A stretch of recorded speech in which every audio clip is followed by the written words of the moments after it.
വീണ്ടും എന്റെ സ്റ്റോറിക്ക് ഒരു ചെറിയ ഗ്യാപ്പ് ആയല്ലേ.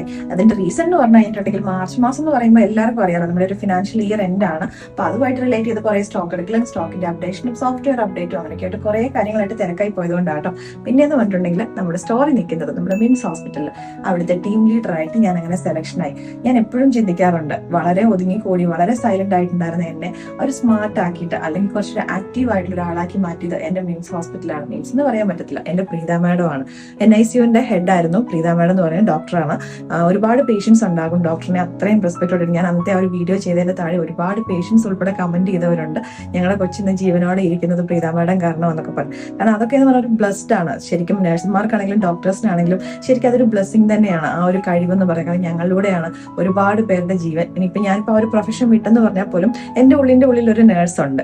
ഈവൻ വീട്ടിലിപ്പം മോൾക്കാണെങ്കിലും എന്തെങ്കിലും ആവശ്യങ്ങൾക്ക് വരുമ്പോഴാണെങ്കിലും ഒരു നേഴ്സാണ് ആദ്യം, ഒരു അമ്മയെക്കാട്ടിലുപരിയായിട്ട് എൻ്റെ ഒരു ആക്റ്റീവ് നേഴ്സ് പുറത്തേക്ക് വരും. അപ്പം ആ ഒരു ഇതിൽ ഞാൻ നേഴ്സായിട്ട് എന്നെ ഏറ്റവും കൂടുതൽ പുറത്തേക്ക് പോകാനായിട്ട് ഖത്തറിലെ ഹമ്മദിന്റെ ഇന്റർവ്യൂവിനൊക്കെ ആണെങ്കിലും എന്നെ ആക്റ്റീവ് ആക്കി എടുത്തത്, ഒരു സ്മാർട്ട് ആക്കി എടുത്തത് മിംസ് ഹോസ്പിറ്റലും കൂടെയാണ്. അവിടെ എന്ന് പറഞ്ഞിട്ടുണ്ടെങ്കിൽ എല്ലാ ആഴ്ചയും തന്നെ continuing nursing education programmes, means ക്ലാസ്സുകൾ ഉണ്ടായിരുന്നു, എക്സാംസ് ഉണ്ടായിരുന്നു. നമ്മുടെ നോളജ് പഠനം കഴിഞ്ഞിട്ട് അവിടെ കൊണ്ട് നിർത്തിയ ആ ഒരു നോളജ് കാര്യങ്ങൾ മീൻസ് ഒന്നും പിന്നെ അപ്ഡേറ്റ് ആവുന്നേ ഇല്ല. അതിനൊക്കെ ഒരു അപ്ഡേഷൻ വന്നതൊക്കെ അവിടെ ജോയിൻ ചെയ്തതിന് ശേഷമായിരുന്നു. അങ്ങനെ 2015 ഞാൻ ഖത്തറിലേക്ക് ഹമ്മദിലേക്ക് ജോലിക്ക് വേണ്ടിയിട്ട് പോവാണ്. ഇന്റർവ്യൂ ഒക്കെ അടിപൊളിയായിരുന്നു, അത് പിന്നെ ഒരു സ്റ്റോറിയിൽ പറയാം കേട്ടോ. പെട്ടെന്ന് നമുക്ക് നമ്മുടെ ഓൺലൈനിലേക്ക് എത്തിയ കഥകളും കാര്യങ്ങളൊക്കെ പറയണ്ടേ, അതിലേക്ക് എത്താം. അങ്ങനെ ഖത്തറിൽ ഞാൻ അവിടെ ജോയിൻ ചെയ്തു. ഒരുപാട് ഈസി ആയിട്ടുള്ള ഒരു ജോബ് ആയിരിക്കുന്നതായിരുന്നു എൻ്റെ ഓഫർ ലെറ്ററിനകത്ത്. അതായത് Hammad international airport ED emergency, അതായത് നമ്മുടെ എയർപോർട്ടിലെ ഒരു ഡിപ്പാർട്ട്മെന്റ് എന്നുള്ള രീതിയിലായിരുന്നു എൻ്റെ ഓഫർ ലെറ്ററിൽ വന്നത്. അപ്പൊ ഞാനിങ്ങനെ ആലോചിച്ചു, ഇത്രയും നാളത്തെ കഷ്ടപ്പാടും ദുരിതങ്ങൾക്കും ഒക്കെ എനിക്ക് റെസ്റ്റ് എടുക്കാൻ വേണ്ടിയിട്ടുള്ള ഒരു സ്ഥലം എന്ന് കരുതിയിട്ടാണ് ഞാൻ അവിടെ ചെന്ന് ഇറങ്ങുന്നത്. ഞാൻ ഓർത്തു അവിടെ ചെന്നിന് വെറുതെ ഇരുന്ന് മൊബൈലൊക്കെ നോക്കാം എന്നൊക്കെ കരുതി ചെന്ന ഞാൻ ചെന്ന് പെട്ടത് ഹമ്മദിന്റെ തന്നെ ഏറ്റവും തിരക്കുള്ള ഡിപ്പാർട്ട്മെന്റുകളിലൊന്നായ പീഡിയാട്രിക് എമർജൻസിയിലേക്കാണ്. നമ്മുടെ നാട്ടിലെ നമ്മുടെ ഇവിടുത്തെ ഹോസ്പിറ്റലുകളിലൊന്നും അങ്ങനെയായിട്ടൊരു സെക്ഷൻ ഇല്ല. നമ്മുടെ അഡൽട്ട് എമർജൻസിയിൽ ജസ്റ്റ് വേണേൽ 1-2 ബെഡേ ഉണ്ടാവുള്ളൂ അല്ലേ. അവിടെ എന്ന് പറഞ്ഞിട്ടുണ്ടെങ്കിൽ ഓൾമോസ്റ്റ് ഞങ്ങളൊരു 10-200 കൂടുതൽ നഴ്സുമാരുണ്ടായിരുന്ന ഒരു സെക്ഷൻ, ഒരു ഹോസ്പിറ്റൽ തന്നെ എന്ന് വേണം പറയാൻ. അവിടെ ആ ഒരു സെക്ഷൻ ഹോസ്പിറ്റൽ മാത്രമല്ല, പീഡിയാട്രിക് എമർജൻസിക്ക് വേറെ ഒരുപാട് ഹോസ്പിറ്റൽസ് ഉണ്ടായിരുന്നു. നമ്മുടെ ഇവിടുത്തെ ഒരു സിസ്റ്റമായിട്ട് ഒരുപാട് ഡിഫറൻസ് ഉണ്ട്. നമുക്ക് ഇവിടെ ഇപ്പം പനിയാണെങ്കിൽ നമുക്കൊരു ഡോക്ടേഴ്സിനെ പെട്ടെന്ന് OP പോയി കാണിച്ചു വരാം. അവിടെ അങ്ങനത്തെ ഇതിൽ പറ്റത്തില്ല. ഈ എമർജൻസിയിൽ ഈവൻ ഒരു ജലദോഷപ്പനി തൊട്ടിട്ട് ഒരു കാർഡിയക് അറസ്റ്റ് വരെയുള്ള കേസസ് അവിടെ വരാറുണ്ട്. അതൊക്കെ പ്രയോറിറ്റി ഒക്കെ അനുസരിച്ച് അവിടെ നല്ല അടിപൊളിയായിട്ടുള്ളൊരു ഹോസ്പിറ്റലായിരുന്നു. ഒരുപാട് ഫ്രണ്ട്സ്, ഒരുപാട് നാഷണാലിറ്റീസ്, നമ്മുടെ ജീവിതം ഇങ്ങനെ മോൾഡ് ചെയ്ത് എടുക്കപ്പെടുമായിരുന്നു. അപ്പം എല്ലാം ദൈവത്തിന്റെ ഒരു പദ്ധതി അനുസരിച്ച് അങ്ങനെ ചേട്ടായുടെ കൂട്ടത്തിൽ ഒരുമിച്ചുള്ളൊരു ലൈഫ് സ്റ്റാർട്ട് ചെയ്തു. അങ്ങനെ ഞങ്ങൾ ഒരുമിച്ചായി, ഒരു കുഞ്ഞു വീടൊക്കെ എടുത്തു.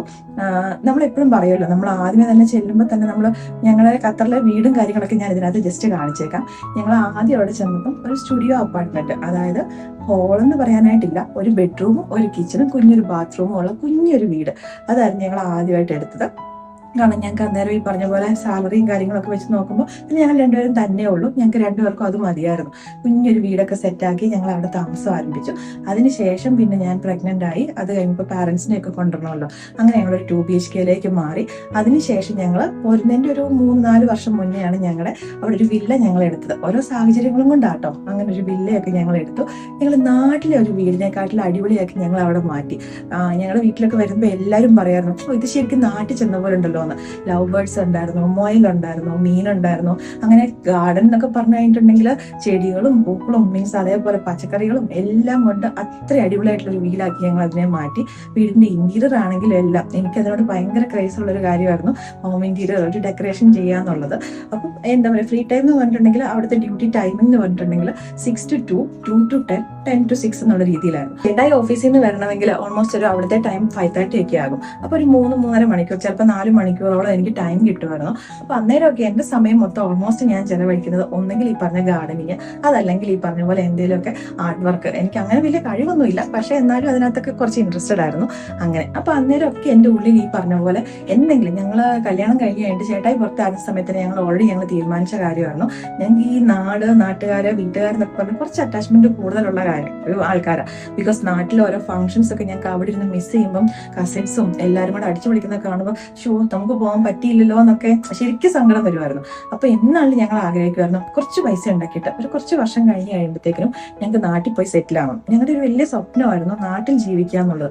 നാട്ടിൽ എന്ന് പറഞ്ഞാൽ ഞങ്ങളുടെ രണ്ടുപേരുടെ വീടും കുറച്ചൊരു മലയോര പ്രദേശമാണ്. അപ്പൊ പുഴയും അങ്ങനത്തെ പറമ്പും അങ്ങനെയൊക്കെയുള്ള ഒരു സ്ഥലമാട്ടോ. ഞാൻ പറഞ്ഞല്ലോ 2 സ്ഥലം അടിപൊളിയാണ്. ഇവിടെയൊക്കെ വന്നിട്ടുള്ളവർ വരിക. ഒന്ന് ആനക്കാമ്പൊയിലാണ്, കോഴിക്കോട് ഡിസ്ട്രിക്റ്റിൽ തിരുവമ്പാടി അടുത്തുള്ള സ്ഥലം. ഒന്ന് എന്റെ അടുത്ത് മലപ്പുറം നിലമ്പൂർ അടുത്തുള്ള കൽക്കുണ്ടാണ്. അപ്പം ഈ 2 സ്ഥലങ്ങൾ എന്ന് പറഞ്ഞിട്ടുണ്ടെങ്കിലും നല്ല ബ്യൂട്ടിഫുൾ ആയിട്ടുള്ള സ്ഥലങ്ങളാണ്. വരാൻ പറ്റുന്നവരൊക്കെ ഒരു പ്രാവശ്യം വരിക. വരുമ്പോ എന്നെ വിളിക്കണം കേട്ടോ. അപ്പം ഇത് കഴിഞ്ഞതിന് ശേഷം എന്ന് പറയുമ്പോൾ ഞങ്ങൾക്ക് എങ്ങനെയെങ്കിലും നാട്ടിൽ വന്ന് സെറ്റിൽ ആവണം. കുറച്ച് പൈസ വേണമല്ലോ, എല്ലാവരും ഗൾഫിൽ പോകുന്ന പൈസ ഉണ്ടാക്കാൻ വേണ്ടി തന്നെയാണ്. അപ്പോൾ കുറച്ച് പൈസയൊക്കെ ഉണ്ടാക്കിയിട്ട് നാട്ടിൽ വന്ന് സെറ്റിൽ ആവണം. അപ്പൊ എന്റെ ഉള്ളിൽ എവിടെയോ ഒരു ചെറുതായിട്ടൊരു വിത്ത് വീണായിരുന്നു ഈ ഒരു ഇതിലേക്ക്, ഒരു ബൊട്ടീക് കൺസെപ്റ്റ് അല്ലെങ്കിൽ ഒരു ചെറിയൊരു ഷോപ്പ് എന്നുള്ള രീതിയിൽ. അന്ന് ഈ ഓൺലൈൻ ഒന്നും അത്രയൊന്നും കത്തി നിൽക്കുന്നൊന്നുമില്ല. എന്റെ ഇഷ്ടങ്ങൾക്കനുസരിച്ച് എന്റെ ടേസ്റ്റിനനുസരിച്ച് കുറച്ച് ഡ്രസ്സൊക്കെ കൊണ്ടുവന്ന് വിൽക്കണം. അന്നൊന്നും നമ്മൾ ഓൺലൈനെ കുറിച്ചൊന്നും നമ്മൾ ചിന്തിക്കുന്ന പോലും ഇല്ലല്ലോ.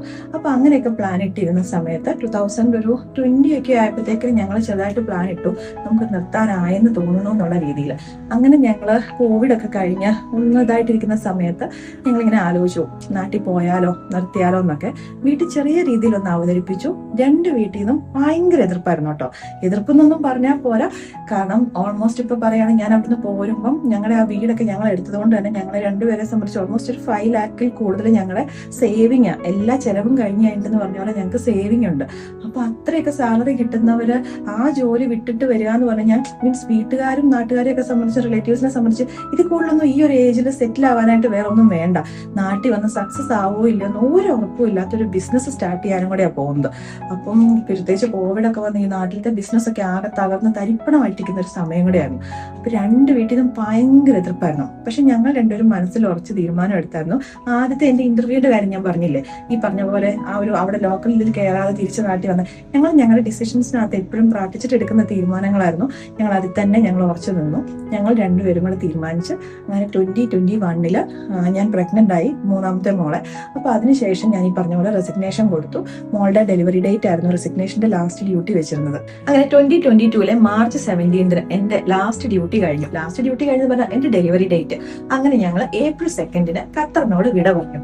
അങ്ങനെ ഞങ്ങൾ നാട്ടിൽ ലാൻഡ് ചെയ്തു കഴിഞ്ഞപ്പോഴാണ് ഞങ്ങൾ ശരിക്കും ഞെട്ടിയത്. അയ്യോ 8 മിനിറ്റ് അപ്പൊ നമുക്ക് നിർത്തിയാലോ, ബാക്കി നമുക്ക് പിന്നെ പറയാം കേട്ടോ.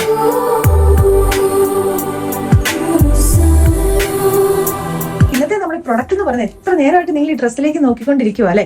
മൽച്ചന്തേരി ഫാബ്രിക്കിനകത്തേക്ക് ഫുൾ ആയിട്ട് തന്നെ ബുട്ടാസ് വന്നേക്കുന്ന നല്ല ബ്യൂട്ടിഫുൾ ആയിട്ടുള്ള ഡ്രസ്സാണ്.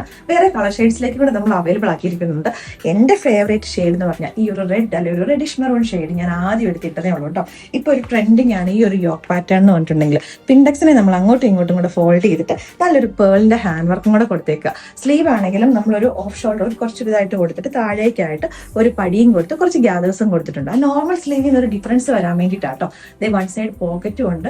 എയർലൈൻ കൺസെപ്റ്റിലേക്കാണ് വിത്ത് ലൈനിങ്ങും ആയിട്ടാണ് വന്നേക്കുന്നത്. അപ്പൊ നമുക്ക് ബാക്കി കളേഴ്സും കൂടെ കണ്ടാലോ. പിന്നെ ഇത് നമ്മുടെ ഓൺ ബ്രാൻഡ് ഫ്ലോർ സ്റ്റൈലേക്ക് വന്നേക്കുന്നതാണ് കേട്ടോ.